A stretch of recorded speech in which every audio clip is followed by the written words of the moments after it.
We're definitely at a moment of transition, a moment where an old media system is dying and a new media system is being born.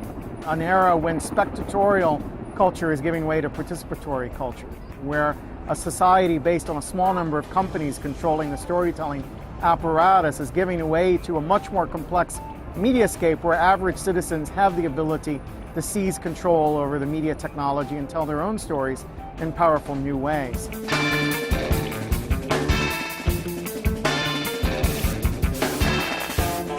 If we go back over thousands of years of human history, the most important stories were retold many, many times around the campfire. They belong to the folk. As we move into the 20th century, those images now belong to major media companies who claim exclusive ownership of it. What we're seeing is in the digital age, as the public begins to take media in its own hands and begins to assert its right to retell those stories, the public are taking media without the permission of copyright holders and innovating, experimenting, recontextualizing, responding to those images in new ways. We take control of the media as it enters our lives, and that's the essence of convergence culture. Convergence culture is a world where every story, every sound, brand, image, relationship plays itself out across the maximum number of media channels. It's shaped as much by the decisions made in teenagers' bedrooms as it is by the decisions made in the Viacom boardroom.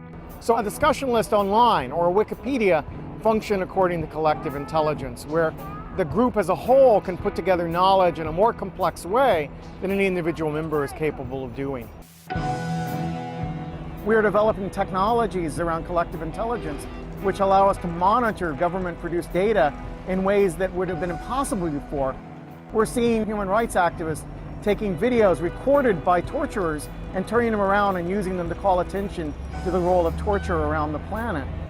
George Orwell imagined a world where Big Brother was watching us, but we instead, with little cell phone cameras, are watching Big Brother every moment of the day.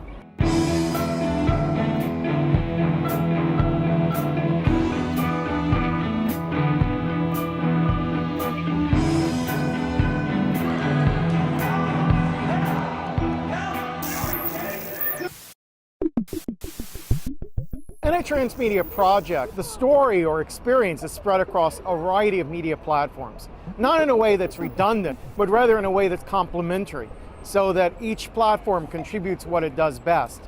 The matrix is everywhere. It is all around us, even now in this very room. Popular entertainment so far has been the best at exploiting these core principles. We might look at The Matrix as a story that unfolds across 3 feature films, a dozen animated short subjects, about 20 comic book stories, about 3 video games, and continues to expand as the audience takes it up and creates fan fiction, or fan art, or fan costumes, or fan theater.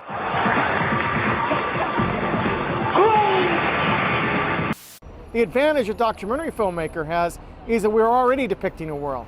The reality is already cross-platform, and the reality is complex enough to allow us to have many different characters with many different stories on many different platforms. It was a creed written into the founding documents that declared the destiny of a nation. Yes, we can. So far, the biggest non-fiction success of transmedia storytelling is the Obama campaign. Here we see this political figure, relatively unknown 4 years ago, who exploded on the national scene by exploring every available media platform. Social network spaces like Facebook and MySpace, cell phone technology to connect to the voters. YouTube is a platform for distributing both official video and allowing consumers to produce their own grassroots video. We will respond with that timeless creed that sums up the spirit of a people. Yes, we can.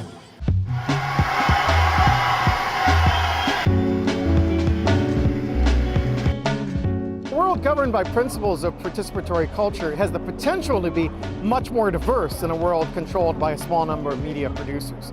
As average people develop the ability to tell their stories, we're seeing different perspectives emerge. We're seeing different groups gain representation. We're seeing groups challenge the dominant media images that have been constructed for their lives. And the challenge for those of us caring about social justice issues is to make sure that these tools get in the hands of those people who have been the most oppressed and most dispossessed to get their stories out and get their stories into circulation.